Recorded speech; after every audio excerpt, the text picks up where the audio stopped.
La joya de la corona de Putin, Crimea, se le está escapando de las manos a un ritmo que apenas puede creer. El 25 de junio de 2026, la bandera ucraniana se alzó sobre el istmo de Kimburn, un hito que podría cambiar toda la ecuación de esta guerra de 4 años. El Grupo Operativo Táctico de Odessa de Ucrania anunció que las fuerzas rusas habían abandonado sus posiciones bajo intenso fuego.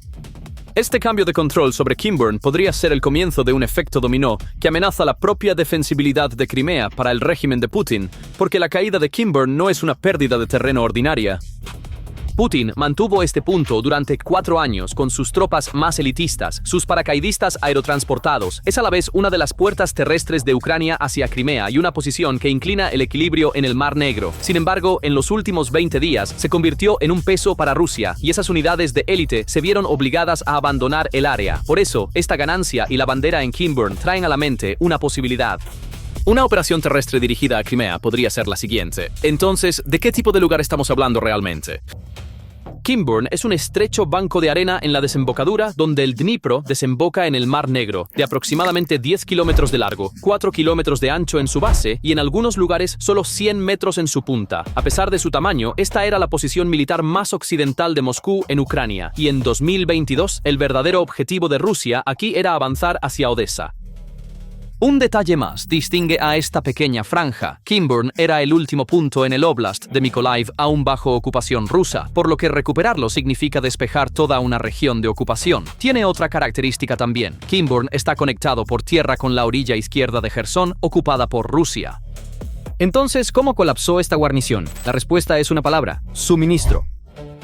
El 8 de junio, el grupo partisano con base en Crimea, Atesh, informó algo sorprendente. El regimiento de élite aerotransportado 337 de Rusia, IVDUV, había comenzado a abandonar sus posiciones. Los ataques ucranianos habían cortado por completo las entregas de municiones, combustible y alimentos. Las unidades estaban sufriendo grandes pérdidas, y sus equipos de fuego ya no podían derribar drones ucranianos.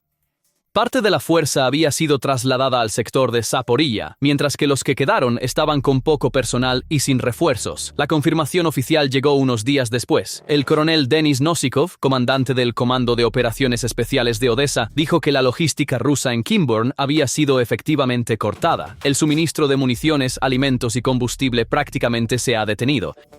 Un soldado no puede luchar sin comida y agua limpia. Según la inteligencia, ahora están siendo evacuados. Esta fue la primera confirmación oficial ucraniana después de la afirmación de Atesh. A medida que continuaba la evacuación, Ucrania presionó aún más. Los puntos de mando de los drones de ataque Molniya de Rusia, basados al sur de Kimburn, cerca de Ochakivske, fueron destruidos. En resumen, una posición que no puede ser abastecida, no puede ser mantenida. Eso es precisamente lo que ocurrió en Kimburn. Es más, Kimburn no es un evento aislado, es un eslabón en un cerco más amplio que se está formando alrededor de Crimea. El objetivo declarado de Ucrania es convertir la península en una isla aislada con su logística cortada, y el resultado es la peor crisis de combustible desde la anexión de 2014. El 22 y 23 de junio, Sebastopol detuvo por completo las ventas de combustible. El servicio de ferry a través del estrecho de Kerch fue suspendido. Aproximadamente la mitad de la península perdió electricidad, y Ucrania atacó tanto los depósitos de petróleo en Kerch como un puente ferroviario sobre el canal de Crimea del Norte. En resumen, junto con el abandono de Kimburn, la presión sobre las rutas terrestres y marítimas de Crimea está funcionando en conjunto. Ahora pongamos todas estas piezas juntas. A medida que cae el ancla occidental, la guarnición de élite se retira por falta de suministros y la logística de Crimea se desmorona. Las miradas se dirigen a una única posibilidad: una operación terrestre dirigida a Crimea.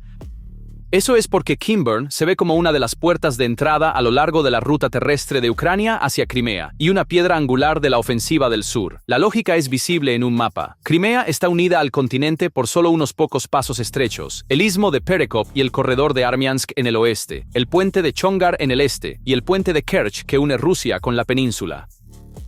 Estos pasajes son a la vez las arterias de suministro de la península y sus puntos más frágiles. Los ataques de Ucrania en las últimas semanas apuntan precisamente a esta red logística. El 23 de junio, la destrucción de un puente ferroviario sobre el canal de Crimea del Norte dentro de Crimea mostró de manera concreta cuán frágiles son estas líneas. Pero seamos realistas. Forzar la entrada a Crimea por tierra no es una tarea pequeña. Perekop es un estrecho istmo minado y fortificado durante años. Rusia ha construido líneas defensivas en capas allí. Así que, aunque una operación terrestre es una posibilidad sobre la mesa, no seguirá automáticamente de una sola bandera. Sería un movimiento importante y costoso que requeriría una larga preparación. Por eso es más preciso leer Kinburn no como un botón que abre Crimea, sino como el primer paso en un estrangulamiento de múltiples etapas. La lógica del escenario es así. Primero, debilitar las defensas de la península a través de la logística. Cortar su combustible, su energía, su ferrocarril, su ferry. Luego aumentar la presión desde el oeste, desde la dirección de Jersón y Kinburn. Domar Kinburn fortalece el flanco del Mar Negro en esa ecuación. Combinado con un posible avance desde la dirección de Jersón, comienza a formarse un cerco de múltiples ejes alrededor de Crimea. El objetivo de Ucrania hoy no es un desembarco anfibio en la península. Aún así, asfixiar al enemigo primero y presionar después es lógica clásica de asedio. La intención de Ucrania también se mostró en sus palabras. Las tropas que izaron la bandera lo expresaron en una sola línea. Un día nuestros tanques llegarán a Zankoy, ese crucial cruce logístico en el norte de Crimea. Por supuesto, Crimea no caerá mañana. Rusia todavía suministra a la península a través del puente de Kerch y el corredor terrestre, pero la dirección es clara. La brecha abierta en Kinburn podría ser la primera grieta en la puerta hacia Crimea. Pero, ¿y si una operación terrestre nunca llega? Aquí está el punto crucial. Ucrania en realidad no necesita desembarcar tropas en la península para neutralizar Crimea. Su carta más fuerte es la campaña de drones de largo alcance que ya está estrangulando la logística de la península. Mientras se pueda cortar el combustible, la energía, el ferrocarril y el ferry, Crimea se convierte menos en una fortaleza y más en una carga para Rusia. El punto más sensible de esta presión es el puente de Kerch. La conexión física de Rusia con Crimea desde 2022, este puente es un objetivo que Ucrania ha atacado una y otra vez. Incluso sin destruirlo por completo, mantener tanto el puente como el corredor terrestre bajo amenaza constante obliga a Rusia a destinar grandes cantidades de defensa aérea y recursos para proteger una sola arteria. La misma presión se aplica a la línea de ferrocarril del Canal de Crimea del Norte y al ferry de Kerch. Pero quizás el valor estratégico más profundo sea el indirecto. Si concentras la atención y las reservas de Rusia en defender Crimea y sus pasajes, Perekop, Kerch, el flanco occidental, debilitas la fuerza rusa en otro lugar del frente y puedes abrir la puerta a un avance. En términos militares, esto se llama una operación de fijación. Fijas al enemigo en un punto para poder atacar donde es débil. La presión sobre Crimea, la bandera en Kinburn, los ataques en el sur, todo eso puede mantener a Rusia en su lugar en el sur mientras le da a Ucrania espacio para buscar una apertura en el este o en otro eje. En resumen, las opciones de Ucrania no son binarias. Sin llegar a un desembarco completo, puede seguir estrangulando la logística con drones, desgastar la defensa aérea rusa amenazando el puente de Kerch y los pasos, ejercer presión limitada a lo largo de la línea Jersón-Kinburn o usar toda esta amenaza en Crimea como una herramienta de fijación que haga posible un movimiento decisivo en otro lugar. Cada opción impone un costo a Rusia, sin obligar a Ucrania a asaltar una península fortificada. Retrocede y la imagen es clara. Kinburn puede ser un pequeño banco de arena, pero la bandera izada sobre él señala un cambio mucho mayor. El ancla occidental que Putin sostuvo hace 4 años para alcanzar Odessa, hoy está siendo abandonada por sus propios paracaidistas de élite porque no se pudo abastecer. Al mismo tiempo, Crimea está lidiando con su peor crisis logística desde 2014. Su combustible se está agotando, su energía está cortada, las líneas que la conectan con el continente están bajo fuego. La piedra angular del Frente Sur ahora está en manos de Ucrania, y esta presión ni siquiera depende de una operación terrestre. Ya sea empujando directamente o asfixiando Crimea y manteniendo a Rusia allí, Ucrania tiene la iniciativa. La verdadera pregunta es, si el lazo alrededor de Crimea sigue apretando, ¿cuánto más se verá obligado Putin a invertir para mantener su península a costa de debilitar otros frentes? El progreso en Donetsk se ha detenido, pero para entender por qué el progreso se ha detenido por completo y cómo Crimea llegó a este punto crítico, necesitamos retroceder unas semanas. El verdadero colapso comenzó cuando las 2 principales líneas de vida que alimentaban al ejército ruso fueron cortadas simultáneamente. La primera arteria, el ferrocarril, fue golpeada esta semana directamente en su corazón. En la noche del 8 de junio, la locomotora del tren que iba de Moscú a Simferopol fue atacada en un ataque con drones. El servicio de trenes de pasajeros de Rusia a Crimea fue completamente suspendido y los pasajeros en trenes a lo largo de la península fueron evacuados. En el ataque, el asistente del conductor fue asesinado y el conductor resultó herido. La misma noche, la península fue sacudida por una serie de otros ataques, aeródromos militares, un depósito de petróleo y una subestación eléctrica. Pero esto no es un evento aislado, es el punto culminante de una campaña. El cruce de Dzhankoi, el corazón de la red ferroviaria, el nudo que une las líneas norte-sur y este-oeste de la península, ha quedado fuera de servicio tras repetidos ataques. Rusia no llama a esto un cierre. Ha reclasificado la estación como una estación técnica, pero el resultado es el mismo.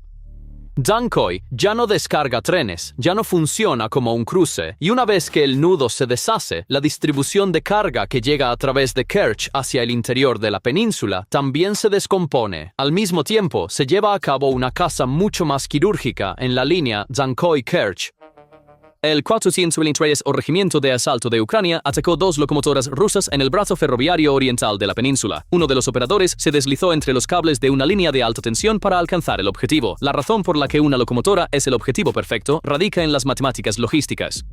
Una locomotora arrastra docenas de vagones, y cuando es golpeada, todos se detienen. Además, es costosa de construir y lleva semanas, incluso meses, reemplazarla. Un dron que cuesta unos pocos miles de dólares desactiva, junto con una locomotora que vale millones de rublos, la carga transportada por docenas de vagones. El comunicado del regimiento llevaba un mensaje legal. El conductor no tenía ningún documento que permitiera la operación del tren en suelo ucraniano, por lo que fue detenido. La segunda arteria, la carretera, ya estaba sangrando mucho antes de que el ferrocarril colapsara. La R-280 Novorossiya, la arteria principal que va desde Rostov a través de Mariupol y Melitopol hasta Crimea, fue desmantelada sistemáticamente.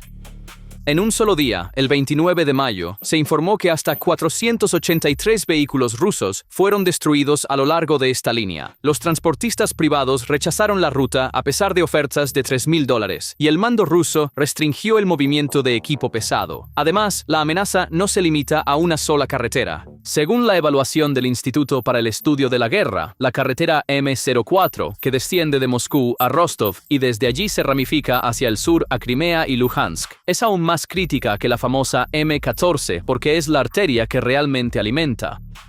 El tercer cuerpo de Ucrania declaró control de fuego sobre 5 ciudades ocupadas en la M04, es decir, puede atacar el tráfico en esa carretera. La H20, que conecta estas carreteras, también es un objetivo. La respuesta de Rusia traiciona su desesperación. El tráfico de Mariupol-Berdiansk fue desviado de la carretera principal a caminos costeros secundarios.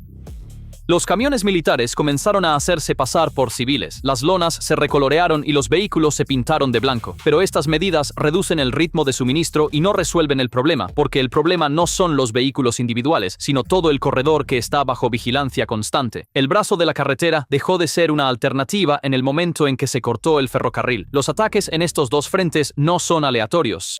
Detrás de ellos hay un programa declarado. El 27 de mayo, el ministro de Defensa de Ucrania, Fedorov, convirtió una campaña que anteriormente se llevaba en secreto en una estrategia oficial: bloqueo logístico. En la primera fase, aproximadamente $113 millones fueron canalizados a las brigadas más efectivas. La fórmula de Fedorov era clara: el enemigo no se sentirá seguro incluso lejos del frente. En el centro del programa están los drones de alcance medio capaces de apuntar de manera autónoma y en gran medida resistentes a la guerra electrónica. La interferencia de GPS no puede derribarlos fácilmente. El resultado se está volviendo medible. Según el Instituto para el Estudio de la Guerra, la capacidad de ataque en profundidad de Ucrania se ha multiplicado en los últimos meses, y se espera que estos ataques generen efectos en cascada aún más profundos en la retaguardia de Rusia, y la reflexión de esta cascada en la línea del frente ahora se ha convertido en números. La ganancia territorial mensual de Rusia, según datos de fuente abierta, se ha reducido de cientos de kilómetros cuadrados a solo 14 kilómetros cuadrados al mes. El precio que paga por cada avance se ha multiplicado. La pérdida por kilómetro cuadrado aumentó de 67 soldados en octubre de 2025 a 179 en abril de 2026, aproximadamente 2 veces y media en 6 meses. A medida que la logística se estrangula, la ofensiva en el frente también pierde aliento.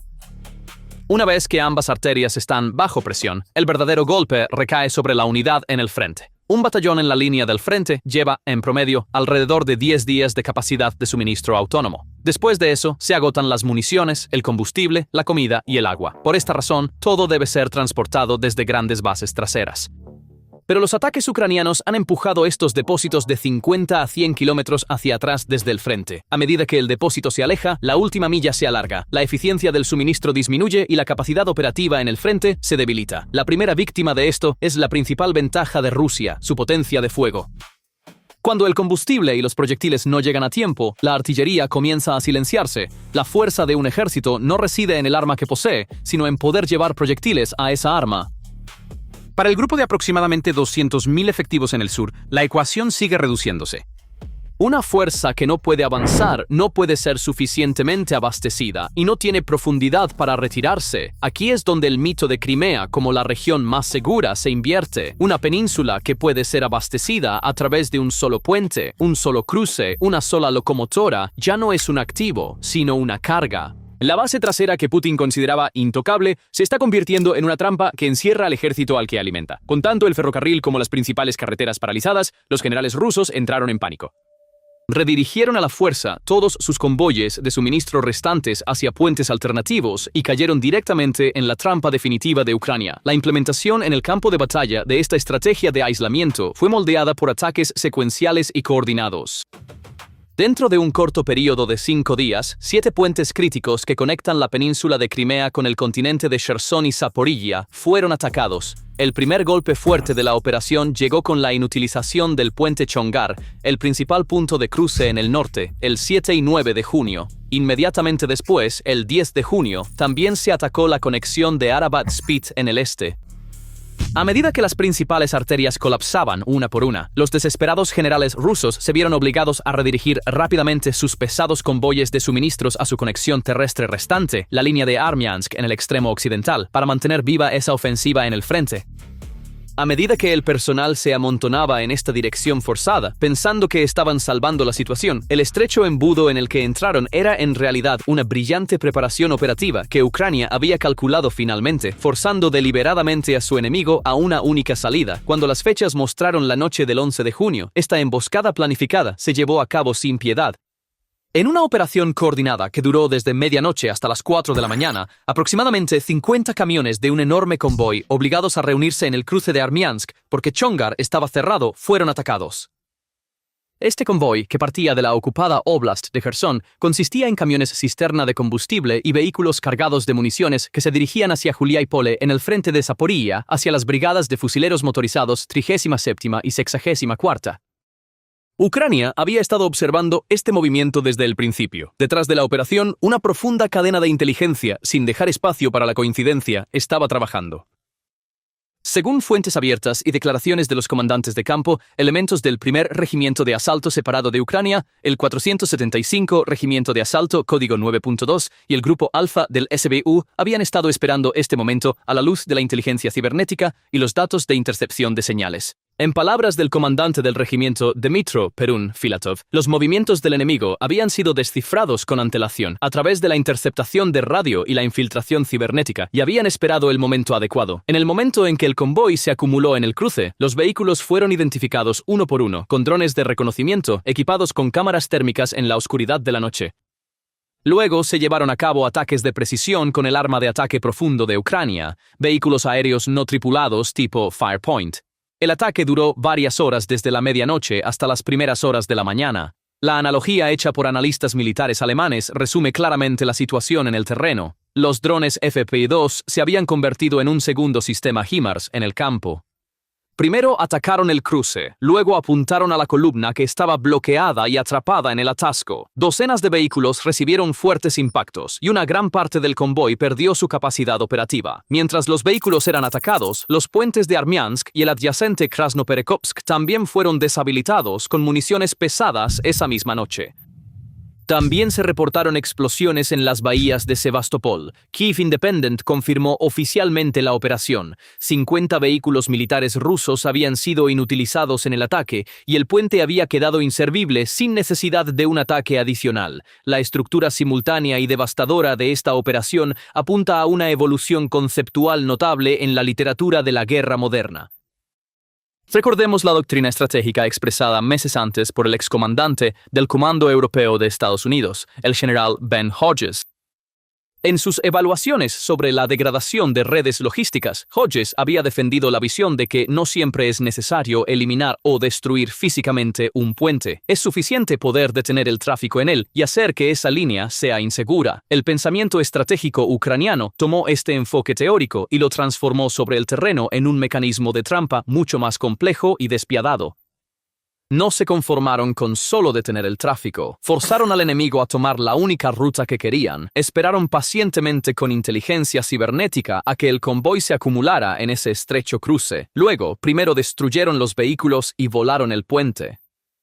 La táctica que Hodges imaginó se transformó en una realidad en el campo de batalla con una estrategia que fue más allá de detener el tráfico, atrapando la logística enemiga en un embudo masivo y destruyéndola, antes de que el humo de este convoy ardiendo en la carretera Armiansk se hubiera disipado. El efecto de onda sísmica de la operación en el terreno ya había alcanzado los extremos lejanos del frente sur. Tras la sucesiva ruptura de los principales puentes que conectan Crimea con el continente, una de las primeras fracturas dramáticas reflejadas en el terreno se vio en ese punto estratégico donde el río Dnieper desemboca en el Mar Negro, en la región de Kimburn-Spet. Unidades de élite como el Regimiento Aerotransportado 337 VDV, posicionadas como la punta de lanza y controlando la entrada al Mar Negro, fueron las primeras en sentir el impacto de este aislamiento. Inmediatamente después del primer ataque en Chongar el 7 de junio, el flujo urgentemente necesario de municiones y combustible diésel comenzó a fallar a medida que los enlaces logísticos se debilitaban. Según la inteligencia de campo filtrada desde el área, para el 8 y 9 de junio, este personal de élite, sin reabastecimiento, había comenzado los preparativos para abandonar gradualmente sus posiciones y retirarse hacia líneas traseras más alejadas debido a la creciente escasez logística en lugar del fuego enemigo. El objetivo verdaderamente devastador era esa enorme concentración rusa de 140.000 efectivos esperando órdenes ofensivas en los ejes de Orizhiv y Juliápole en la línea de Zaporizhzhia. Con la destrucción de los convoyes en el cruce de Armiansk, los vehículos blindados de las 37ª y 64ª Brigadas de Fusileros Motorizados enfrentaron el riesgo de quedarse sin combustible y las baterías de artillería de quedarse sin municiones. La columna vertebral de las brigadas blindadas y mecanizadas se sostiene con un flujo ininterrumpido de diésel y proyectiles de artillería. Cuando los motores de los tanques y transportes blindados de personal se quedan en silencio por falta de combustible, estas máquinas de guerra se convierten en objetivos que no pueden moverse en el campo. Cada caja de municiones que no llega a las baterías de obuses significa el debilitamiento del fuego protector que las unidades de infantería en primera línea necesitan. La ruptura de la cadena de suministro no solo está ralentizando el impulso ofensivo del mando ruso, sino que, al extender los tiempos de reacción en el terreno, está preparando el terreno para la aparición de un entorno de caos distinto en los mecanismos de mando y control del ejército. Control del ejército.